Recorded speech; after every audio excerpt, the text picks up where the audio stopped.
परम पिता परमात्मा पूर्ण ब्रह्म सर्व सृष्टि रचनहार कबीर परमेश्वर जी की असीम रजा से आप सभी पुण्यात्माएं ये सत्संग श्रवण कर रहे हैं। परमात्मा ने, कबीर भगवान ने, जो हम सब के पिता हैं, हम सब के जनक हैं, उन्होंने आकर के हमें यहाँ ज्ञान कराया है कि तुम यहाँ के वासी नहीं हो।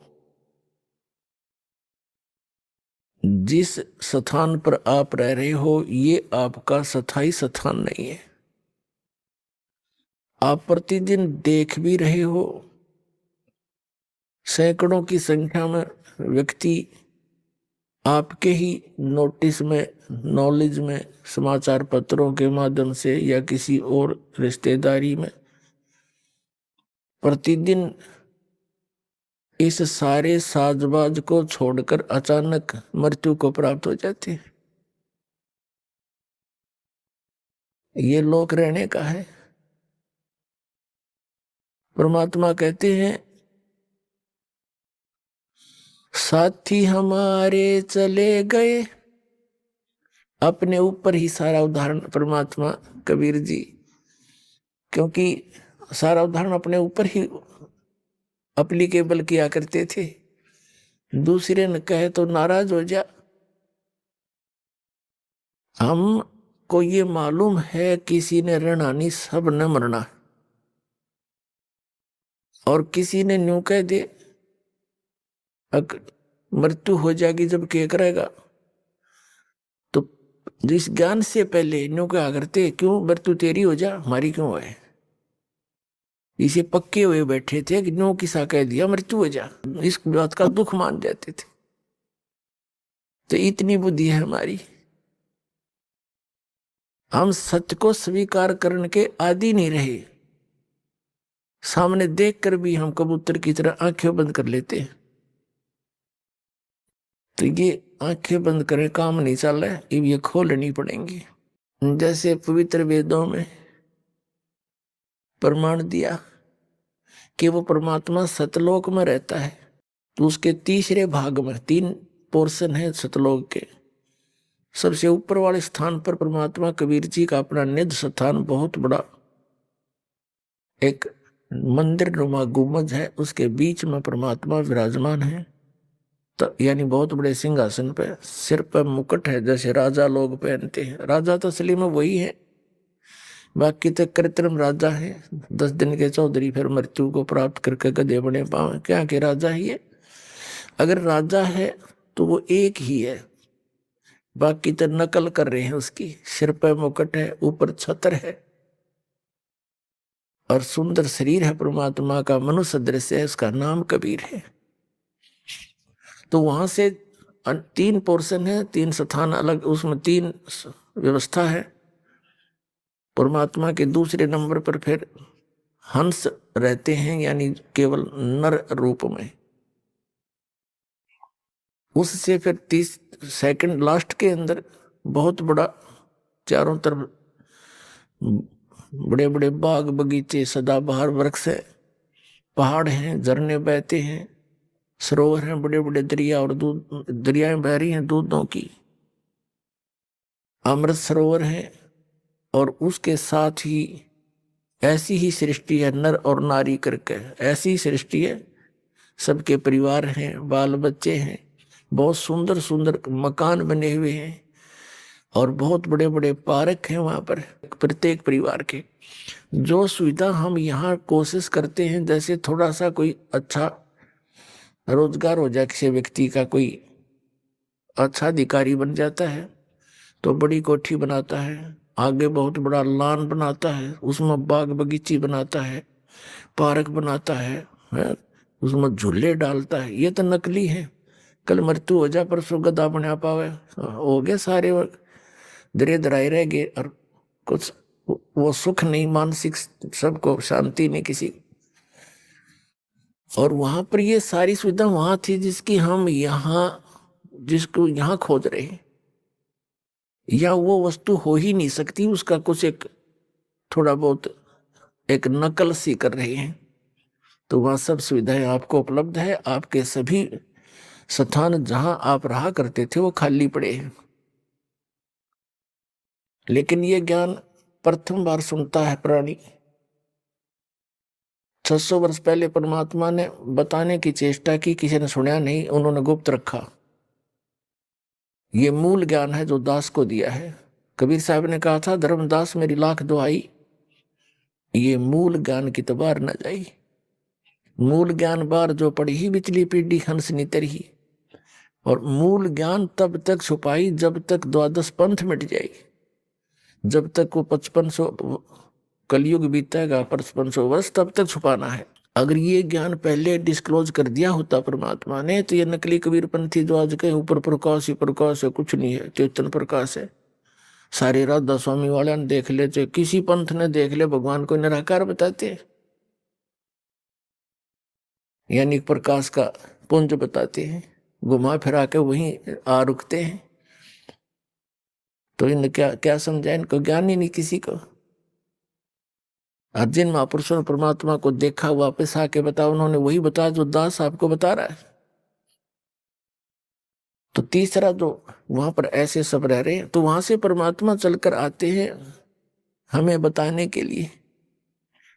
तो ऋग्वेद मंडल नंबर 9 सूक्त नंबर 86 मंत्र 26-27 में, ऋग्वेद मंडल नंबर 9 सूक्त 82 मंत्र 1, 2, 3 में, ऋग्वेद मंडल नंबर 9 सूक्त 20 मंत्र 1 में, ऋग्वेद मंडल नंबर 9 सूक्त नंबर 95 के मंत्र 2 में, ऋग्वेद मंडल नंबर 9 सूक्त 94 के मंत्र 1 में, ऋग्वेद मंडल नंबर 9 सूक्त नंबर 96 के मंत्र नंबर 16 से लेकर 20 तक, और भी अनेक स्थानों पे ये स्पष्ट किया है कि परमात्मा परम अक्षर ब्रह्म पूर्ण परमात्मा सत्य पुरुष अमर पुरुष अविनाशी परमात्मा मनुष्य दृश्य है, राजा के समान वहां ऊपर तीसरे पृष्ठ में बैठा है, वहां से चलकर गति करके आता है, अपनी प्यारी आत्माओं को, अच्छी आत्माओं को मिलता है, और उन जो दृढ़ भक्त होते हैं उनको अपने विषय में यथार्थ ज्ञान सुनाता है, उपदेश देता है भक्ति का, और वो कवियों की तरह आचरण करता है।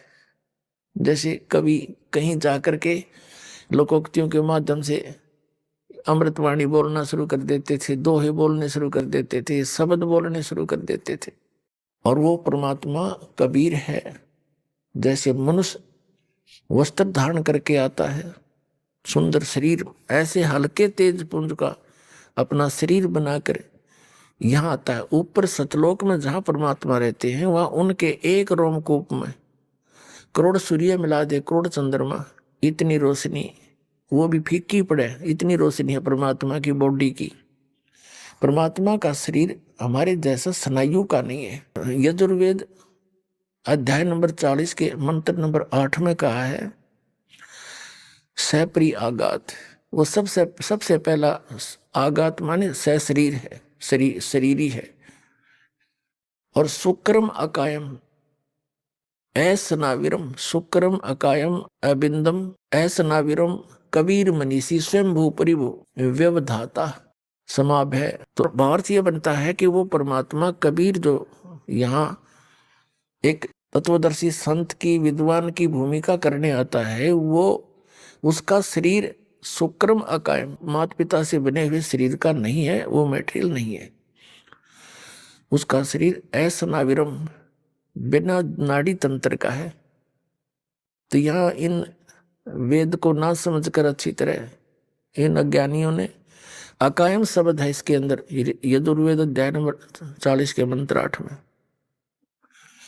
इस अकायम से ये फाइनल कर लिया कि भगवान बिना काया का है। उसमें ये लिखा है शुक्रम अकायम, शुक्र माने माता पिता की संयोग से ना बनकर वो शरीर है उनका। ऐसनाविरम, ऐसनाविर लिखने की क्या जरूरत थी कि उसके शरीर तो है, लेकिन आप जैसा नहीं है, बिंद से बना हुआ नहीं है। और शुक्रम अकायम ऐसनाविरम, और स्वयंभू, स्वयंभू शब्द देखा इसमें, उसके कोई जनक नहीं है, परिभू सबसे पहला परमात्मा है वो। और व्यवधाता, भिन्न भिन्न प्रकार के सभी ब्रह्मांडों का विधाता, रचनहार, वो कबीर मनीषी। तो वहां से परमात्मा बहुत तेजों में शरीर है, जब नीचे आते हैं तो अपने शरीर का ये तेज बहुत सामान्य बना लेते हैं। जैसे किसी कमरे के अंदर बहुत सी लाइट लगी होती हैं, 1000 वाट की भी होती है, 500 की भी, और 200 की भी, 50 की भी, और 0 का भी हो। सब जैसे सबको जगा तो जगमग हो गया कमरा, कक्ष, और सबको बंद करके एक 0 का बल्ब यानी ट्यूब जगा दी, या 10 वाट की जगा दी, तो सिंपल सा प्रकाश शेष रह गया। ऐसे ही परमात्मा का शरीर है, वो जब चाहे उसको हल्का बना ले, बटन ऑफ कर लिया अपने, और जब चाहे सारे तेज को प्रकाशित कर ले। तो यहां अगर वो उसी रूप में यहां आ जाए तो हम चरम दृष्टि से उनको देख नहीं सकते, इसलिए वो अपना हल्का तेज पुंज का, यानी आम मनुष्य जैसा ही शरीर बना है, तो ऐसा ही, लेकिन उसके प्रकाश में अंतर है, प्रकाश कम कर लेते, इतनी सी बात है। और वो कवियों की तरह आचरण करता है। तो ये करा किसने, ये लीला कबीर परमेश्वर जी ने, दानक जो लाए कबीर जी ने। तो इससे ये भी सिद्ध होता है कि वो परमात्मा है जो वेदों में वर्णित है, उस वो लीला किसने की, वही भगवान है। तो कबीर परमेश्वर जी दानक जो लाए काशी वाले ने की, तो ये कबीर इज गॉड। तो वो यहाँ आते हैं, हमारे लिए भटक रहे हैं। धर्मदास जी से कहा था, धर्मदास जब मैं इस पृथ्वी पर आया, मुझे कोई भी परमात्मा से यानी मेरे से परिचित कोई हंस नहीं पाया, यथार्थ ज्ञान किसी के पास नहीं था। तब मैंने अपनी महिमा आप गाई, आप आरती आप साजे, आप किंगर आप बाजे, आप ताल झान झनकारा, आप नचे अब देखनारा, कह कबीर ऐसी आरती गाऊं, आप मध्य आप समाऊं। अब अपना एक साधारण कवि की तरह हमारे लिए भटक रहे वो परमात्मा ना, उनको क्या आवश्यकता थी, ठीक है करा कितने जुलाए हो लिए, अपने कपड़ा बना, रोटी खाई, टाइम पास करे, मर गिर चले गए, और वो भटकते फिरे। तो कैसी कैसी दिन में आपको सुनाई थी, कैसी कैसी उनके साथ यातनाएं दी परमात्मा को। वो आपके लिए भटक रहे हैं, आप इतने अबोध बना दिए इस काल ने, ये ज्ञान आपको सुनते सुनते भी समझ में नहीं आता जल्दी सी, क्योंकि हमने अज्ञान गणा सुन रखा है। तो क्या करते थे वो भगवान, कहीं पर भी खड़े हो जाते थे एक तारा लेकर, और कवियों की तरह कहीं शब्द गाते थे, कहीं दोहे बोलते थे।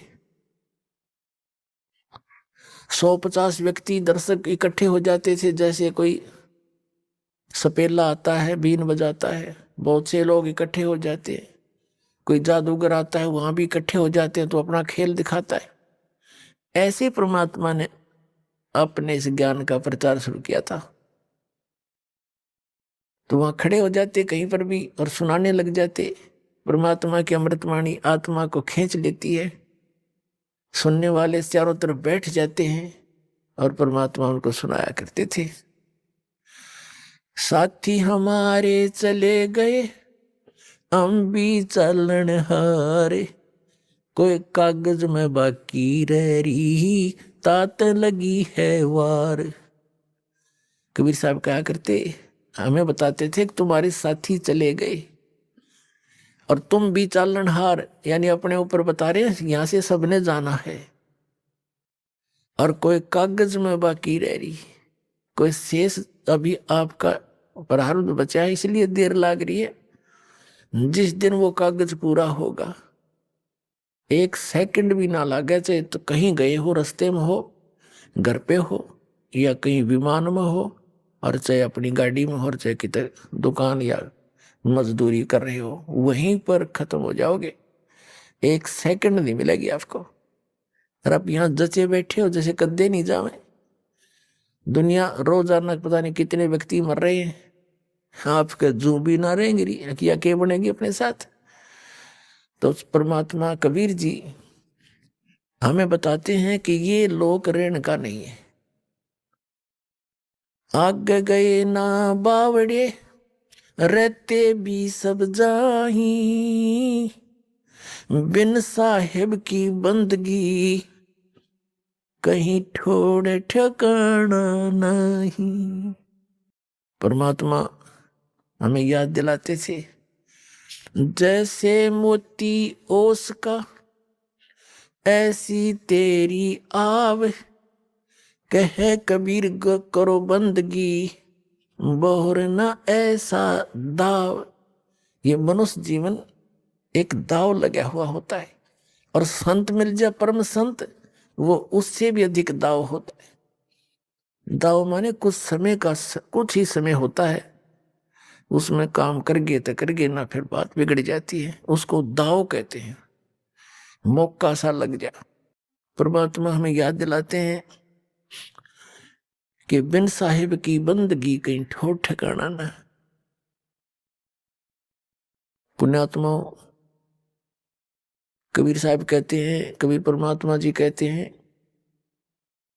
कबीर ये माया अटपटी और सब घट आन अड़ी, किस किस को समझाऊं या कुएं भांग पड़ी। प्रत्येक व्यक्ति को नए सिरे से इसी तरह निर्मल करना पड़ता है। वो जहां भी जिस ज्ञान पर आधारित है, जिस देव की पूजा कर रहा है, जिस भी मजहब धर्म में वो जन्मा है, उसमें कति सेट हो जाए। और काल भगवान ने कहा था कि भिन्न भिन्न प्रकार के मत बना के, धर्म बना के कलयुग में